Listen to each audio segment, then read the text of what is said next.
पुण्याच्या पुरंदर तालुक्यातील वाले येथील रयत शिक्षण संस्थेच्या महर्षी वाल्मिकी विद्यालयातील विद्यार्थ्यांनी शालेय परिसरातील केरकचरा जाळून पर्यावरणपूरक होळी साजरी केली।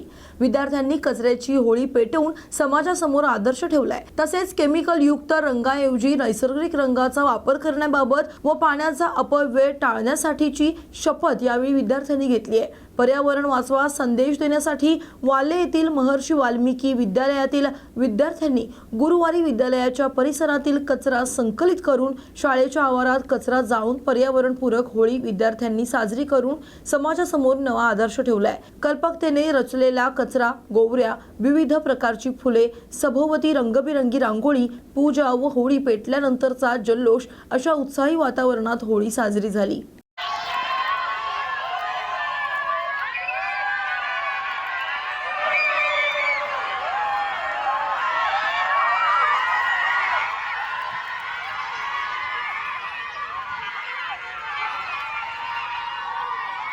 यवतमाळमधील हिवरा संगम ध्वनी प्रदूषण रोखण्यासाठी तसेच डीजेच्या आवाजामुळे उद्भवणाऱ्या समस्यांवर उपाययोजना करण्यासाठी लग्न समारंभामध्ये डीजे बंदी करण्याचा निर्णय हिवरा संगम येथील श्री एकविरा देवी संस्थानच्या वतीने घेण्यात आला असून जिल्ह्यातील पहिले डीजे मुक्त मंगल कार्यालय ठरले।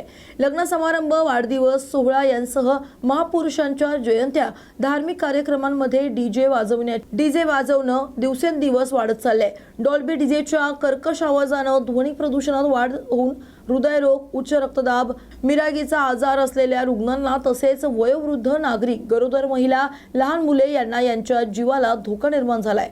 ध्वनी प्रदूषण रोखण्यासाठी तसेच डीजेच्या आवाजामुळे निर्माण होणारे धोके लक्षात घेऊन 8वे शक्तीपीठ असलेल्या श्री एकविरा देवी संस्थानच्या वतीने संचालित असलेल्या मंगल कार्यालयामध्ये संपन्न होणाऱ्या विवाह सोहळ्यात डीजे वाजविण्यावर बंदी घालण्याचा निर्णय विश्वस्त मंडळाच्या बैठकीत एकमताने घेण्यात आला।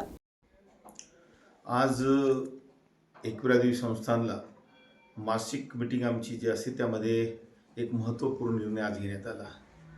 जसं जगामध्ये ध्वनी प्रदूषणामध्ये आपण बातम्या नेहमी वाचतो, ऐकतो, शास्त्रज्ञांचं सुद्धा मत आहे की पूर्ण जग ध्वनी प्रदूषणानं ग्रासलेलं आहे।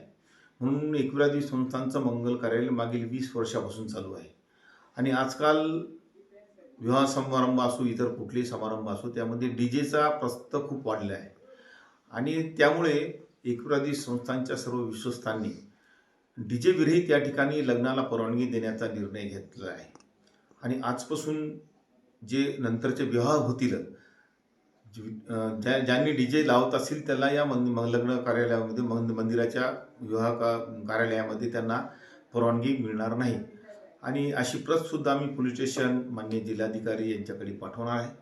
आणि माझं आणि विश्वस्तांचं सर्वांचं असं मत आहे की ध्वनी प्रदूषण टाळण्यासाठी सर्वांनी डीजे विरहितच त्या ठिकाणी मिरवणुका किंवा काही गोष्टी झाल्या पाहिजे असा आमचा या ठिकाणी आज निर्णय झालेला आहे।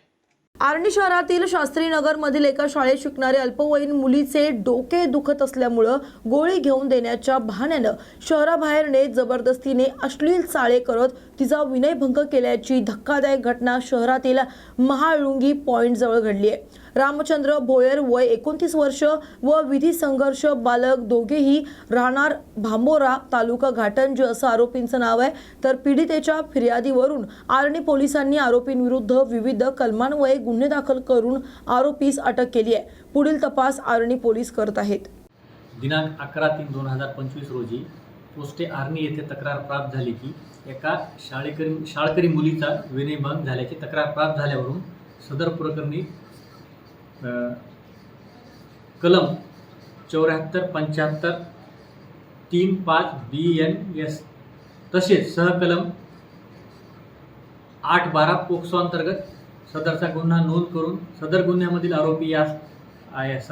आरोपी रामचंद्र रमेश भोयर यास तात्काळ अटक करून तसेच एक विधी संघर्षग्रस्त बालक यास ताब्यात घेऊन वरिष्ठांच्या मार्गदर्शनाखाली पुढील कायदेशीर तपास सुरू आहे। राष्ट्रवादी विद्यार्थी काँग्रेस शरदचंद्र पवार पक्ष छत्रपती संभाजीनगरच्या वतीने यंदाच्या होळीच्या निमित्ताने समाज जागृती करण्यात आली असून होळी निमित्ताने व्यसन, भ्रष्टाचार, अन्याय आणि अंधश्रद्धेची होळी करत एका आगळ्या वेगळ्या प्रकारे होळीचा सण साजरा करण्यात आला। व्यसनमुक्त तरुण हीच राष्ट्राची खरी संपत्ती आहे. ही संपत्ती वाढवण्यासाठी पारंपरिक सण उत्सवाच्या माध्यमातून छत्रपती संभाजीनगर येथील राष्ट्रवादी विद्यार्थी काँग्रेस शरदचंद्र पवार पक्ष दरवर्षी वेगवेगळे उपक्रम राबवत असतात. यंदाच्या होळी सणानिमित्तानं चला होळीच्या पवित्र अग्नीत व्यसन, भ्रष्टाचार, अन्याय, अत्याचार, अंधश्रद्धा यांची राख करूया हा संकल्प घेऊन होळीचा सण साजरा करण्यात आला.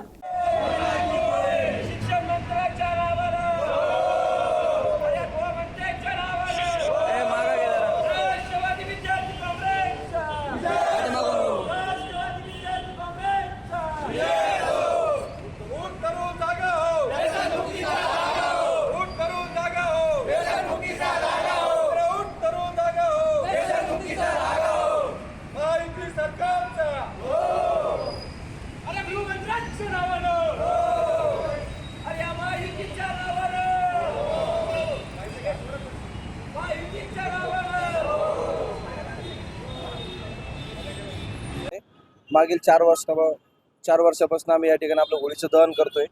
यामध्ये आम्ही सध्या तरुण पिढी आपलं व्यसनाच्या मार्गाने आपलं मोठ्या प्रमाणात आपलं व्यसनाचं प्रमाण या ठिकाणी आपलं पूर्ण आपलं शहरामध्ये आपलं वाढतंय. त्याला कुठेतरी ब्रेक लागला पाहिजे, आळा बसला पाहिजे. याकरता आम्ही आपलं व्यसनाच्या राजाचं या ठिकाणी पूर्ण आम्ही आपलं दहन केलेलं या ठिकाणी आपल्या होळीच्या निमित्ताने. सध्या आपण बघतोय तंबाखू, सिगरेट असेल, बटन असेल, विविध प्रकारचे व्यसन तरुण मुलं करू लागले. तर याला कुठेतरी आळा बसला पाहिजे. या ठिकाणी आम्ही आपलं होळीचं या ठिकाणी आपलं दहन केलेलं आहे.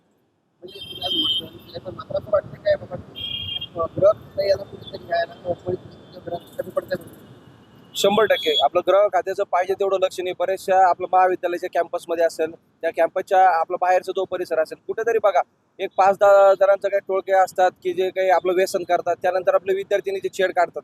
आपण रोज पेपरला किंवा प्रत्येक शहरामध्ये आपण बघू लागलो की किती छेडछाडी सुद्धा या ठिकाणी प्रमाण वाढते. तर याला कुठेतरी आळा बसला पाहिजे. हे जर व्यसन जर बंद झालं तर जे काही विद्यार्थ्यांना होणारे अत्याचार आहे ते कुठेतरी थांबतील असं या ठिकाणी मला वाटते. म्हणून एक राष्ट्रवादी विद्यार्थी काँग्रेसच्या आम्ही एक पूर्ण आपलं महाराष्ट्राला एक संदेश देऊ इच्छितो या आपलं होळीच्या माध्यमातून.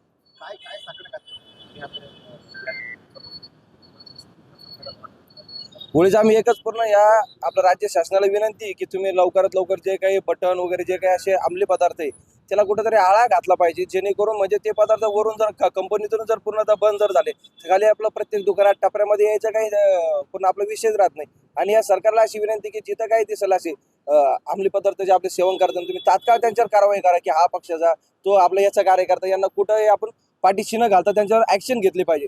तेव्हा जे काही जे आपले विषय लागले महाराष्ट्रामध्ये सध्या ते थांबतील. सुशील बोर्डे, राष्ट्रवादी विद्यार्थी काँग्रेस शहर अध्यक्ष शरदचंद्र पवार. अशाच बातम्यांसाठी पहा न्यूज मराठी 24/7. नवा भारत, नवा विचार.